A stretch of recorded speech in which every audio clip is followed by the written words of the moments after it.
Salut l'équipe, voici la vidéo que vous attendez tous, la programmation du mois de juillet 2022 de Prime Video et on en parle dès maintenant, let's go. Alors comment va se passer ce mois sur Prime Video? Parce que j'ai à peine vu ce qu'ils nous proposaient et déjà la moitié de la page ce sont que des films déjà vus et pour le premier du mois. Donc je pense que les vacances se font sentir et que Amazon a pensé que tout le monde irait à la plage ou ailleurs plutôt que de mater des nouveautés sur leur plateforme. Mais vous savez quoi? Déjà il y a d'autres plateformes, mais en plus ça ne vous empêche pas de lâcher votre plus gros pouce bleu et surtout de vous abonner. Merci. Donc, comme mentionné plus tôt, voici les sorties pour le premier du mois avec pour commencer le chef-d'œuvre Parasite, où l'on voit toute une famille coréenne au chômage et qui s'intéresse fortement au train de vie de la richissime famille Park. Un jour, leur fils réussit à se faire recommander pour donner des cours particuliers d'anglais chez les Park. C'est le début d'un engrenage incontrôlable dont personne ne sortira véritablement indemne. Alors, si vous ne l'avez pas vu, n'oubliez surtout pas de vous asseoir pour le mater, parce que sinon vous allez tomber sur le cul. On a essayé tellement de professeurs d'art plastique. Aucun d'eux n'a tenu un mois. Je connais peut-être quelqu'un. Christine McPherson se bat désespérément pour ne pas ressembler à sa mère. Aimante mais butée et au fort caractère, qui travaille sans relâche en tant qu'infirmière pour garder sa famille à flot après que le père de Lady Bird a perdu son emploi. C'est évidemment le film Lady Bird de 2017 qui est une comédie dramatique et toujours pour le premier du mois. Ensuite, le film de Paul Thomas Anderson de 2017, Phantom Thread, dont voici le résumé. Dans le long des années 50, juste après la guerre, le couturier de renom Reynolds Woodcock et sa sœur règnent sur le monde de la mode anglaise. Ils habillent aussi bien les familles royales que les stars de cinéma, les riches héritières ou le gratin de la haute société avec le style inimitable de la maison Woodcock. Les femmes vont et viennent dans la vie de ce célibataire, aussi célèbre qu'endurci, lui servant à la fois de muse et de compagne, jusqu'au jour où la jeune et très déterminée Alma ne les supplante toutes pour y prendre une place centrale. Mais cet amour va bouleverser une routine jusque-là ordonnée et organisée au millimètre près. C'est avec Daniel Day-Lewis et juste pour cette raison, vous devez regarder ce film dramatique.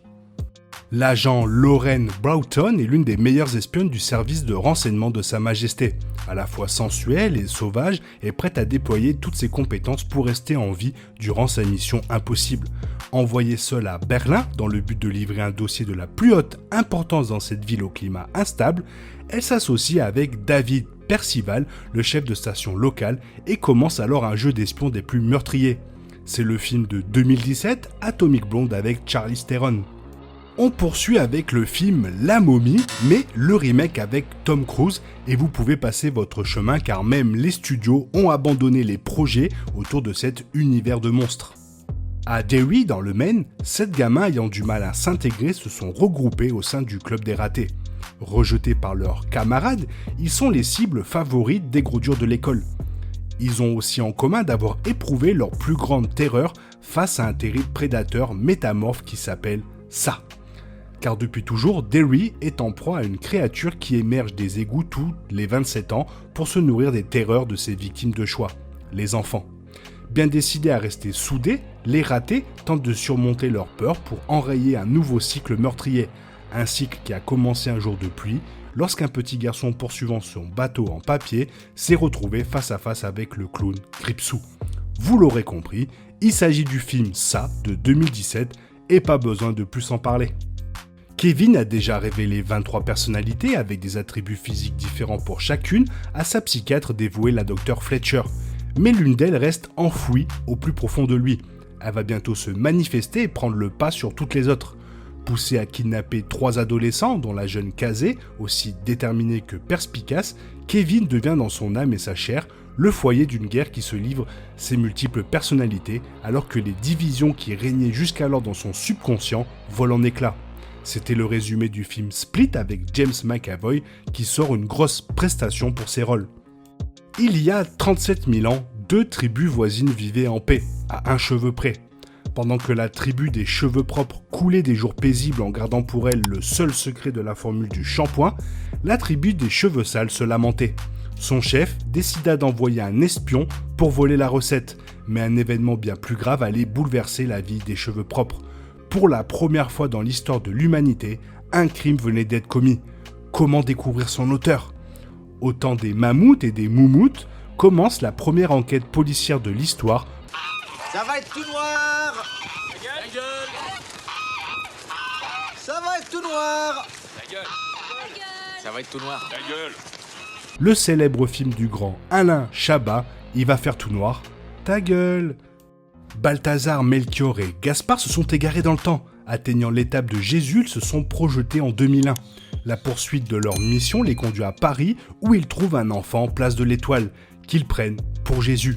Leur quête se déroule dans l'admiration de merveilles de la société occidentale du XXIe siècle. Vous aurez reconnu le film Les Rois Mages avec les Inconnus. Ensuite, le film 50 Shades Darker, No Comment. C'est toujours un choc de voir ses parents rentrer à la maison avec un bébé dans les bras, surtout quand il porte une cravate, qu'il se balade avec un attaché-caisse et qu'il a la voix d'un quinquagénaire. Si Tim, 7 ans, ne voit pas d'un très bon œil ce baby boss débarquer chez lui, il découvre qu'il a en réalité affaire à un espion que lui seul peut l'aider à accomplir sa mission ultra secrète. Car Baby Boss se prépare à un affrontement titanesque entre les bébés et les toutous. Charmants petits chiots qui vont bientôt être vendus pour remplacer les bébés dans le cœur des parents. Et oui, Baby Boss débarque toujours pour le 1er du mois. Et on termine cette longue liste de films pour le 1er juillet avec le film Chicken Run. Enfin, pour le 1er du mois, une nouveauté avec la série The Terminal List, dont voici le résumé. Au cours d'une mission secrète, l'escouade de Navy Seal dont faisait partie Rhys est décimée. Unique survivant et rentre chez lui avec des symptômes de stress post-traumatique. Ses souvenirs sont contradictoires et flous sur l'événement et il se sent terriblement coupable. Bientôt, Rhys découvre qu'une organisation puissante et obscure est à ses trousses. Une série avec Chris Pratt, ça faisait longtemps, donc pourquoi pas. Triss vit dans un monde post-apocalyptique où la société est divisée en 5 clans. Audacieux, érudit, altruiste, sincère, fraternel. À 16 ans, elle doit choisir son appartenance pour le reste de sa vie.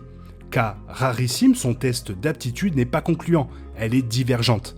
Les divergents sont des individus rares, n'appartenant à aucun clan et sont traqués par le gouvernement. Dissimulant son secret, Triss intègre l'univers brutal des audacieux, dont l'entraînement est basé sur la maîtrise des peurs les plus intimes. Vous avez compris, la saga Divergente débarque le 4 juillet. Et ensuite, comme dans Code Quantum, on fait un saut dans le temps et dans le futur pour passer directement au 14 juillet. Et oui, rien de spécial entre le 4 et le 14, et je dis rien de spécial alors qu'en fait il y a tout simplement rien du tout. Et donc pour le 14, l'ajout des saisons 14 à 21 de la série New York Unité Spéciale. Le 15, on pourra retrouver les aventures de James May. Oui, vous savez, c'est l'un des animateurs de Feu, Top Gear, England et de The Grand Tour. Bref, il continuera ses aventures dans une saison 2. Toujours sur la même date, un documentaire sur l'équipe de foot Manchester United, du nom de The United Way. Je trouve ça peu intéressant, mais pourquoi pas, surtout pour les fans de l'équipe. La Justice League de Joss Whedon débarquera le même jour, mais perso, je vous conseille la Snyder Cut qui rend plus hommage au film. Et pour finir cette date, le film Lost City of Z, dont voici le résumé. L'histoire vraie de Percival Harrison Fawcett, un des plus grands explorateurs du XXe siècle. Percy Fawcett est un colonel britannique reconnu et un mari aimant. En 1906, alors qu'il s'apprête à devenir père, la Société géographique royale d'Angleterre lui propose de partir en Amazonie afin de cartographier les frontières entre le Brésil et la Bolivie. Sur place, l'homme se prend de passion pour l'exploration et découvre des traces de ce qui pense être une cité perdue très ancienne. De retour en Angleterre, Fawcett n'a de cesse de penser à cette mystérieuse civilisation tiraillée entre son amour pour sa famille et sa soif d'exploration et de gloire. On refait un saut jusqu'au 22 juillet avec un film au documentaire sur Billy Porter et il y a très peu d'infos dessus, donc désolé. Quand un violent ouragan s'abat sur la ville natale de Floride, Hayley ignore les ordres d'évacuation pour partir à la recherche de son père porté disparu. Elle le retrouve grièvement blessé dans le sous-sol de la maison familiale et réalise qu'ils sont tous les deux menacés par une inondation progressant à une vitesse inquiétante. Alors que s'enclenche une course contre la montre pour fuir l'ouragan en marche, Hailey et son père comprennent que l'inondation est loin d'être la plus terrifiante des menaces qui les attend. C'était le résumé du film Crawl qui sera dispo le 24 juillet. 1988, Erin, Mackenzie, KJ et Tiffany sont 4 adolescentes. Elles distribuent des journaux afin d'avoir de l'argent de poche. Au cours de leur tournée, elles se retrouvent plongées dans une guerre entre factions.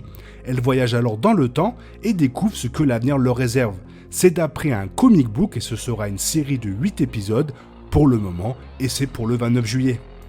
Toujours le 29 avec le film Memory où l'on suit Liam Neeson jouant un tueur à gages qui découvre qu'il est devenu une cible après avoir refusé de terminer un travail pour une organisation criminelle dangereuse. Très bon film, je vous le recommande. Et pour finir cette programmation du mois de juillet 2022, le match du trophée des champions entre le Paris Saint-Germain et le FC Nantes. Eh ben, je trouve que c'est plutôt moyen pour Prime Video, à part Terminal List que je regarderai.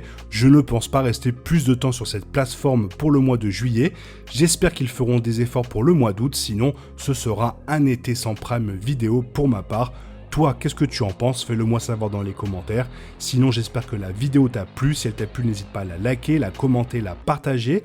Ça m'aide à la référencer sur YouTube. Merci. Je te souhaite une bonne matinée, après-midi, peut-être une bonne soirée ou un bon week-end. Bisous, bisous. Hasta la vista.